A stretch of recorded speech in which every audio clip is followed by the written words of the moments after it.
एक बार एक युवक बहुत परेशान होकर एक ज्ञानी वृद्ध के पास पहुंचा। उसने उदास होकर कहा, गुरुजी, मुझे लगता है कि मेरी जिंदगी में दुख ही दुख है। हर दिन कोई ना कोई परेशानी सामने खड़ी हो जाती है। मुझे समझ नहीं आता कि मैं इससे बाहर कैसे निकलूं। वृद्ध मुस्कुराए और उन्होंने कुछ समझाने के बजाय युवक को एक गिलास पानी दिया और उससे कहा कि इसमें एक मुट्ठी नमक डालो और फिर इसे पीकर बताओ। युवक ने वैसा ही किया और उसका मुंह सिकुड़ गया। उसने कहा कि पानी बहुत ही खारा था और उसे बिल्कुल भी अच्छा नहीं लगा। वृद्ध ने फिर शांत स्वर में कहा, अच्छा तो एक बार और प्रयास करते हैं। इस बार उन्होंने युवक से कहा कि एक मुट्ठी नमक लेकर उनके साथ चलो। दोनों धीरे धीरे चलते हुए पास की एक शांत झील के किनारे पहुंचे। वृद्ध ने कहा कि अब इस एक मुट्ठी नमक को झील में डाल दो और फिर इस झील के पानी को पीकर बताओ कि अब ये खारा है या नहीं।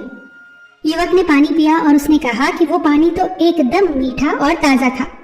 नमक का खारापन तो उसमें था ही नहीं। वृद्ध ने अब मुस्कुराते हुए कहा, नमक तो उतना ही था, न कम न ज्यादा।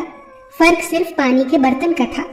एक गिलास में वही पानी बहुत खारा लग रहा था, लेकिन बड़ी झील में वही नमक महसूस भी नहीं हुआ। थोड़ा रुककर अब उन्होंने युवक से कहा कि जिंदगी के दुख भी नमक की तरह होते हैं। फर्क दुख में नहीं होता, फर्क मन के आकार में होता है। जब मन छोटा होता है तो छोटी सी बात भी हमें बहुत बड़ी लगने लगती है, लेकिन जब मन बड़ा होता है तो वही बातें हमें उतना नहीं हिला पाती। अब सवाल ये है कि मन को कैसे बड़ा बनाया जाए। सबसे पहला तरीका है नजरिया बदलना।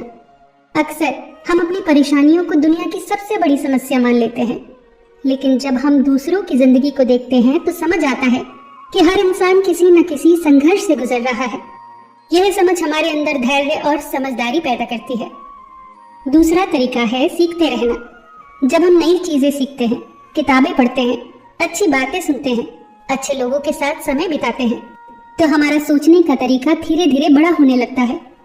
मन की दुनिया जितनी बड़ी होगी, परेशानियां उतनी ही छोटी लगने लगेंगी। तीसरा तरीका है दूसरों की मदद करना। जब हम किसी की मदद करते हैं तो हमें महसूस होता है कि हमारी मौजूदगी भी किसी के लिए मायने रखती है। यह एहसास मन को गहराई देता है और इंसान भीतर से मजबूत बनने लगता है। हमें ये महसूस होता है कि हम सिर्फ अपनी परेशानियों तक सीमित नहीं हैं, बल्कि किसी और के जीवन की रोशनी भी बन सकते हैं। और यही एहसास मन की सोच को बड़ा बना देता है। चौथा तरीका है छोड़ना सीखिए। हर बात को दिल से लगाकर बैठ जाना मन को छोटा बना देता है। कुछ बातें ऐसी होती हैं जिन्हें समझाने या लड़ने से बेहतर है बस उन्हें जाने देना।